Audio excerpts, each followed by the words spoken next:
ଦେଖନ୍ତୁ ଆଜି ଆମେ ଆଲୋଚନା କରିବା ଚତୁର୍ଥ ଶ୍ରେଣୀ ଗଣିତ ବହିର ଅଧ୍ୟାୟ ବା ପାଠ 12 ଅଧା ଓ ଚଉଠ ଜାଣିବା। ତା ବିଷୟରେ ଆଜି ଆମେ ଆଲୋଚନା କରିବା। କହିଛି ଗୋଟିଏ କାଗଜ ପଟି ନେଇ ତାକୁ ସମାନ ଦୁଇ ଭାଗ କର। ଗୋଟିଏ ଭାଗକୁ ଲାଲ ରଙ୍ଗ ଦିଅ। ଦେଖ ଗୋଟେ କାଗଜ ପଟି ନିଆ ହେଇଛି, ତାକୁ କ'ଣ କରିବା ନା ଆମେ ସମାନ ଦୁଇ ଭାଗ କରିବା। ସମାନ ଦୁଇ ଭାଗ କରିବା ମାନେ ଏମିତି ମଝିରୁ ଦୁଇ ଭାଗ ହେଲା। ସମାନ ଦୁଇ ଭାଗ କଲା ପରେ ଦେଖନ୍ତୁ ଗୋଟିଏ ଭାଗ କଲର୍ ହେଇଛି ହେଲା। କଲର୍ ହେଇଛି, ଗୋଟିଏ ଭାଗ କଲର୍ ହେଲା ପରେ ଦେଖିପାରୁଥିବେ ଏଇ ଗୋଟିଏ ଭାଗ କଲର୍ ହେଇଛି। ଏଠି ଦେଖ ଟୋଟାଲି ସମ୍ପୂର୍ଣ୍ଣ ଭାଗ କଲର୍ ହେଇଛି, ଏଇଟା କଲର୍ ହୋଇଛି। ତାପରେ ନା ଦୁଇ ସମାନ ଭାଗରୁ ଏକ ଭାଗ ଲାଲ। ଦେଖନ୍ତୁ ଦୁଇ ସମାନ ଭାଗ ଯେଉଁ ହେଇଛି, ଗୋଟିଏ ଭାଗକୁ କଲର୍ ଦେଇଛି, ଲାଲ କଲର୍ ଦିଆହେଇଛି। ଏଇଠି ଲାଲ କଲର୍ ଦିଆହେଇଛି, ଏ କଲର୍ଟା ଲାଲ କଲର୍ ଦିଆହେଇଛି। ଆମେ କହୁ କ'ଣ ନା ଲାଲ ଅଂଶଟି କାଗଜ ପଟିର ଦୁଇ ସମାନ ଭାଗରୁ ଏକ ଭାଗ। ଲାଲ ଅଂଶଟା ଯେଉଁ ହେଇଛି କାଗଜ ପଟିର ଦୁଇ ସମାନ ଭାଗରୁ କେତେ ଭାଗ? ଗୋଟିଏ ଭାଗ। ସେହିପରି ଧଳା ଅଂଶଟି ମଧ୍ୟ କାଗଜ ପଟିର ଦୁଇ ସମାନ ଭାଗରୁ ଏକ ଭାଗ। କାଗଜ ଖଣ୍ଡିକର ଅଧା ଲାଲ ଓ ଆଉ ଅଧା ଧଳା। ଧଳା ନାହିଁ, ଦେଖ କାଗଜ ପଟି ଦୁଇଟା, ଗୋଟିଏକୁ ଆମେ ଦୁଇ ସମାନ ଭାଗ କରିଛେ। ଗୋଟିଏ ହେଉଛି ଅଧା ଲାଲ ଆଉ ଗୋଟେ ଅଧା ଧଳା। ଓକେ। ତାପରେ ମୁଖାଟିରେ ରଙ୍ଗ ହୋଇଥିବା ଭାଗଟି ମୁଖାଟିର ଅଧା ଓ ରଙ୍ଗ ହୋଇନଥିବା ଭାଗଟି ମଧ୍ୟ ମୁଖାଟିର ଅଧା। ଏଠି ଦେଖ ମୁଖାଟାର ଏପଟ ଭାଗଟା କ'ଣ ରଙ୍ଗ ହୋଇଛି, ଗୋଟିଏ ଭାଗ। ଏଇ ଗୋଟିଏ କଲର୍ ନା ନାହିଁ, ଗୋଟିଏ କଲର୍ ହେଇଛି। ଏପଟା କ'ଣ, ଏପଟ ବି ଅଧା ରହିଛି ଧଳା ନା ନାହିଁ, ସେ କଲର୍ କିଛି ତ ହୋଇନି, ଗଲା। ତାପରେ ଗୁଡ଼ିଟିରେ ରଙ୍ଗ ହୋଇଥିବା ଭାଗଟି ପୁରା ଛବିର ଅଧା ଓ ଧଳା ଭାଗ ପୁରା ଛବିର ଅଧା ଅଟେ। ଦେଖ ଏ ଗୁଡ଼ି ଚିତ୍ରଟି ଦେଖ, ଏ ଭାଗଟି କ'ଣ ହୋଇଛି ନା କଲର୍ ହୋଇଛି।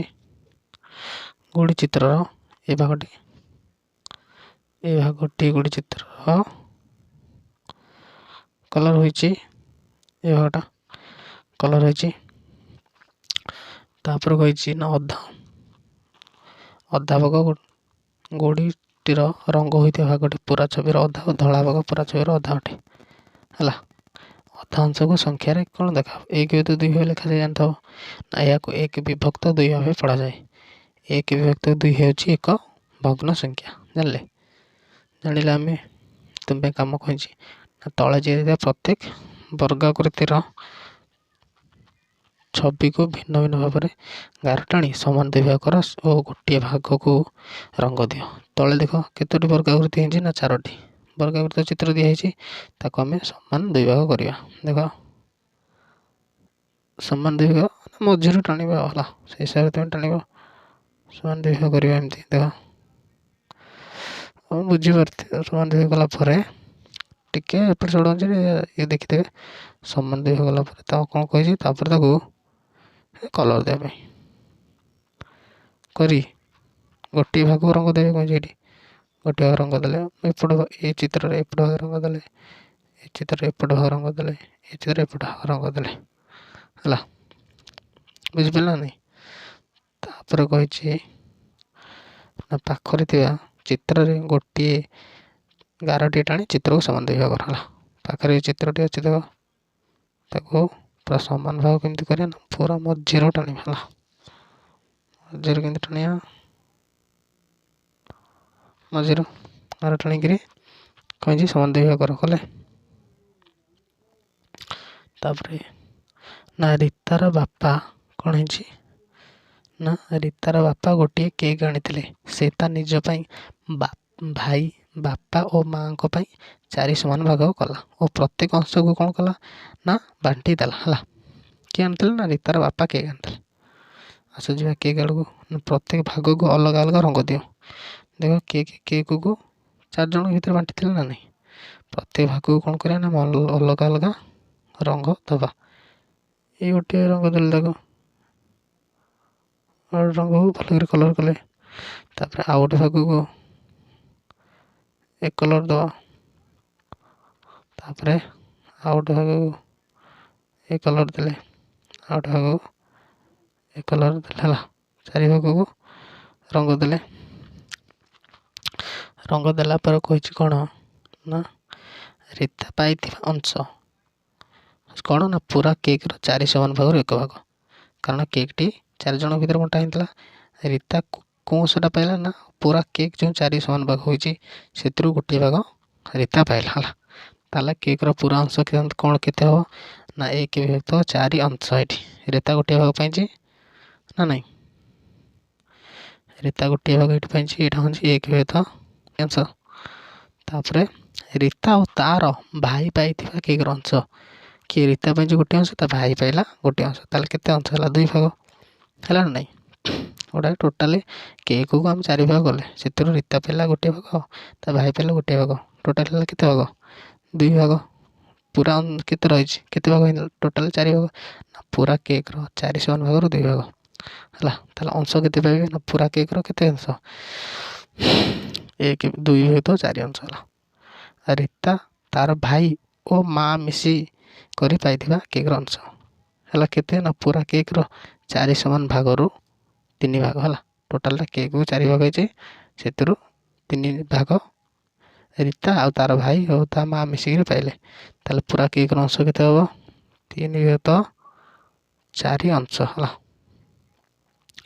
ତାପରେ କହିଛି କୋଠରୀଟିକୁ 4 ସମାନ ଭାଗ କରାଯାଇଛି ଓ ଗୋଟିଏ ଭାଗକୁ ରଙ୍ଗ କରାଯାଇଛି। ଦେଖ କୋଠରୀକୁ 4 ସମାନ ଭାଗ କରାଯାଇଛି। ଇଏ ଗୋଟେ ଭାଗ, ଇଏ ଗୋଟେ ଭାଗ, ଇଏ ଗୋଟେ ଭାଗ, ଇଏ ଗୋଟେ ଭାଗ, 4 ସମାନ ଭାଗ କରାଯାଇଛି ନା ନାହିଁ? କୋଠରୀଟିର ଡ୍ୟାସ୍ ଅଂଶ ଧଳା। କେତେ ଅଂଶ ଧଳା କୋଠରୀର? କୋଠରୀ ଆମର 3 ଅଂଶ ଧଳା ଲେଖିଦେବ। କୋଠରୀର 3 ଅଂଶ ଧଳା ଓ ଡ୍ୟାସ୍ ଅଂଶକୁ ରଙ୍ଗ କରାଯାଇଛି। କେତେ ଅଂଶକୁ? ନା ଗୋଟିଏ ଅଂଶକୁ ରଙ୍ଗ କରାଯାଇଛି ନା ନାହିଁ? ହେଲା, ଗୋଟିଏ ଅଂଶ କ'ଣ ହେଇଛି? ରଙ୍ଗ କରାଯାଇଛି। ଦେଖ କୋଠରୀର କେତେ ଅଂଶ ଧଳା? 3 ଅଂଶ ଧଳା। କେତେ ଅଂଶ ରଙ୍ଗ କରାଯାଇଛି? ନା ଗୋଟିଏ ଭାଗକୁ ରଙ୍ଗ କରାଯାଇଛି। ଗୋଟିଏ ଭାଗ ରଙ୍ଗ କରାଯାଇନି ଏଠି, ଗୋଟିଏ ଭାଗକୁ ରଙ୍ଗ କରାଯାଇଛି ନା ନାହିଁ? ଦେଖନ୍ତୁ ଗୋଟିଏ ଭାଗକୁ ରଙ୍ଗ କରାଯାଇଛି। ଏଇ ଭାଗଟିକୁ କରାଗଲେ ଭଗ୍ନାଂଶରେ ଆମର ଲେଖା ହେବ କେତେ ନା 1/4 କେତେ? ଭଗ୍ନାଂଶରେ ଲେଖା ହେବ 1/4 ହେଲା। ଜାଣିପାରୁଛ ନା ନାହିଁ? ଟୋଟାଲି 4 ସମାନ ଭାଗ ହେଇଛି, 4 ସମାନ ଭାଗରୁ ଗୋଟିଏ ଭାଗ ରଙ୍ଗ ହେଇଛି।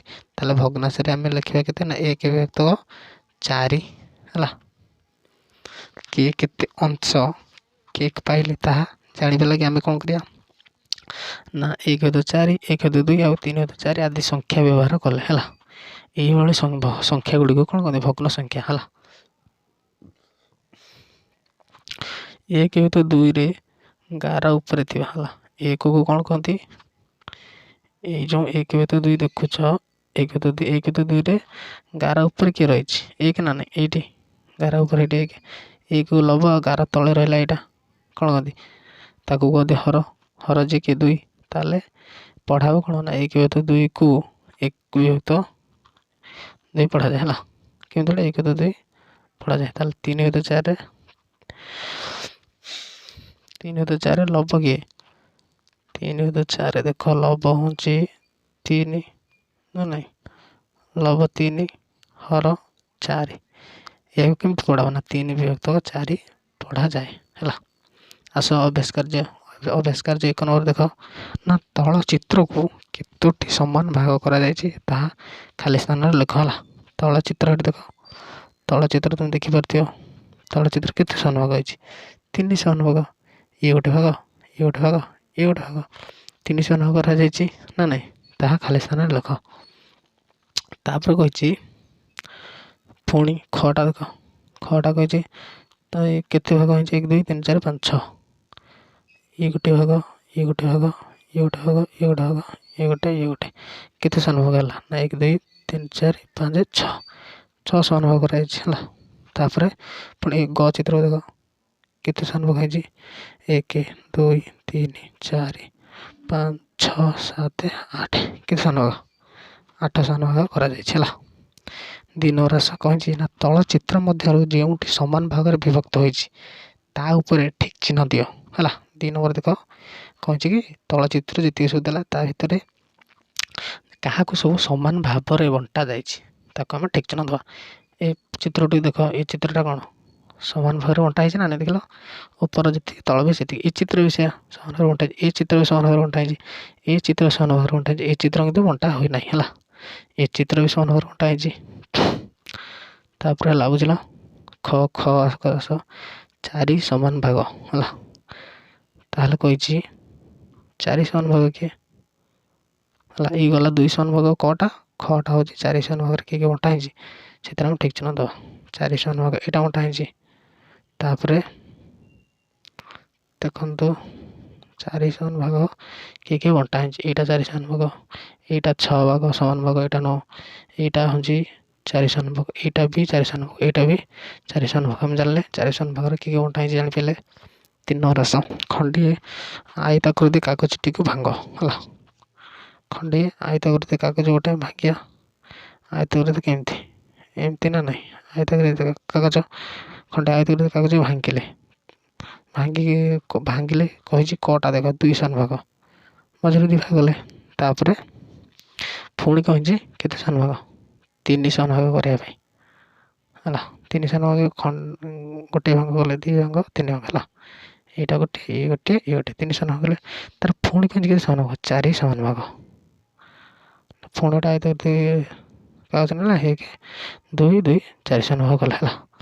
ତାପରେ ପୁଣି କହିଛି 6 ସମାନ ଭାଗ ହେଲା। 6 ସମାନ ଭାଗ ଦେଖ, ଆୟତାକୃତି ଗୋଟେ କାଗଜ ନେଲା, 6 ସମାନ ଭାଗ, ଗୋଟିଏ ଭାଗ 2 ଭାଗ 4 ଭାଗ, ଇଏ ହେଇଗଲା 6 ଭାଗ ହେଲା। ତାର ପୁଣି କହିଛି କେତେ ସମାନ ଭାଗ? 8 ସମାନ ଭାଗ। ଦେଖ 8 ସମାନ କେମିତି? ଟୋଟାଲି ବଡ଼ଟା ଗୋଟେ ଆୟତାକୃତି କାଗଜ ନେବା, 1 2 3 4 5 7, ଏଟା କରିଦେବା ଗୋଟେ 8 ହେଲା। 1 2 3 4 5 6 7 8 ହେଲା। 8 ସମାନ ଭାଗ ହେଲା। ତାପରେ କହିଛି ପ୍ରତ୍ୟେକ ଥର ସମାନ ଭାଗ କରିବା ପରେ ତାହାକୁ ଚିତ୍ରରେ ଦେଖାଅ ହେଲା। ପ୍ରତ୍ୟେକ ଥର ସମାନ ଭାଗ କରିବା ପରେ ହେଲା, ତାହାକୁ ଚିତ୍ରରେ ଦେଖାଇଲେ। ଚିତ୍ର ଅଲରେଡ଼ି ମୁଁ ତୁମକୁ ଦେଖାଇ ଦେଇଛି। ତାର ଖଣ୍ଡିଏ ଆୟତାକୃତିର କାଗଜ ନେଇ ତାକୁ କେତେ ପ୍ରକାରର 2 ସମାନ ଭାଗରେ ବିଭକ୍ତ କରାଯାଇପାରିବ, ପ୍ରତ୍ୟେକକୁ ଚିତ୍ରରେ ଦେଖା ହେଲା। ଚିତ୍ରରେ ଦେଖିବା, ଖଣ୍ଡିଏ ଆୟତାକୃତି କାଗଜ ନେଲା ପରେ କଲା କି କ'ଣ? କାଗଜ ନେଲେ ନା ନାହିଁ? ଖଣ୍ଡିଏ ଆୟତାକୃତି କାଗଜ ନେଲା ପରେ କ'ଣ କହିଛି ନା, ତାକୁ କେତେ ପ୍ରକାର 2 ସମାନ ଭାଗ କରିବା।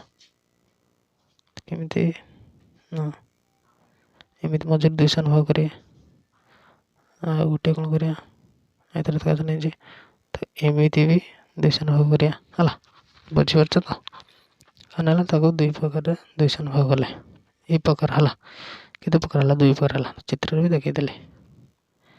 5 ନମ୍ବର, ପ୍ରତ୍ୟେକ ଚିତ୍ରର ଅଧା ଦିଆଯାଇଛି, ଚିତ୍ର ଗୁଡ଼ିକ ସମ୍ପନ୍ନ କର। ଏସବୁ ଚିତ୍ର ହେଇଛି, ତାକୁ ସବୁ ଅଧା ହୋଇଛି, ତାର ସବୁ ପୁରା କରିବା ନା ନାହିଁ? ସେମିତି ହେଲା। ତାର କରିବା ଏମିତି ହେଲା। ତାପରେ ଚିତ୍ରକୁ ଆସ, ଚିତ୍ର ଏମିତି ଆସିଛି ଲଗେଇଦ ହେଲା। ତାପରେ କ'ଣ ଗୋଟେ ଏମିତି ହେଇଛି, ତାପରେ ଗୋଟେ ଏମିତି ହେଇଛି, ଗଲା ପରେ ଏମିତି ଆସିଛି, ଏମିତି ହେଇଛି ନାଇଁ?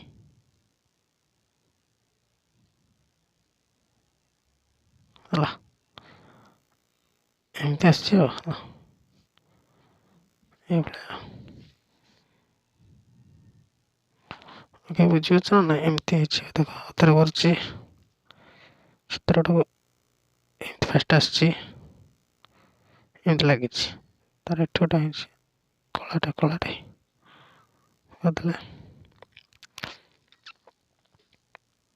ଇଏ ଲାଗିକି ଏମିତି ହେଇଛି, ଏମିତି ଆସିଛି, ଏମିତି ଲାଗିଛି। ଓକେ, ଦେଖ, ଯଦି ଭିଡ଼ିଓ ଭଲ ଲାଗିଥିବ ଲାଇକ୍ ସବସ୍କ୍ରାଇବ୍ କରିବେ। ତାପରେ ନେକ୍ସଟ ପାର୍ଟରେ 6 ନମ୍ବର ଠାରୁ କେତେ ଘଣ୍ଟା ରହିଲା? 7 8 9 10 11 12 ଆଉ ଯେତିକି ଅଛି ନେକ୍ସଟ ପାର୍ଟରେ ମୁଁ ଆପଣମାନଙ୍କୁ ବୁଝେଇଦେବି। ଓକେ।